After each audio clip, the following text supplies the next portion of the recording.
Yo mga tol, meron akong na-score sa ukay-ukay na Vans na slip-on. Ito siya, oh. Size 8.5, nabili ko ng 600 pesos. Quality, meron na ako magagamit na pang trabaho o pang deliver. Nung una ko nakuha to, hindi ganito yung itsura niya. Tapos nilinisan ko lang. Tapos nung nalinisan na, ganito pala siya, goods na goods. Tapos wala pang kabawas-bawas yung ilalim. Doon ko to nabili sa Cubao, yung dating Save More na ngayon okay-okay na. Maraming paninda doon, tapos quality bumili doon kasi mura eh. Kasi sa ibang okay-okay, mahal ng sapatos nila eh, di ba? Eagle kapag ganun. Meron pa nga ako nabiling Jordan doon eh. Mas mura ko nabili, kaso nga lang, tanggal na yung dikit, expired na.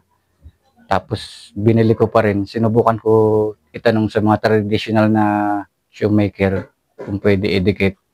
Di daw didikit, ayaw ko daw ba ipatahi. Sa isip-isip ko, tanginang yan, Jordan tatahiin. Kaya umalis na lang ako. Pag sa restoration naman, sigurado mahal yun. Kasi mahal talaga sa mga restoration dahil matrabaho talaga eh. Tsaka hindi lang saglit gawin eh, ilang araw eh. Kaya ako na lang magdidikit, subukan ko. Kaya sana magawa ko para all goods.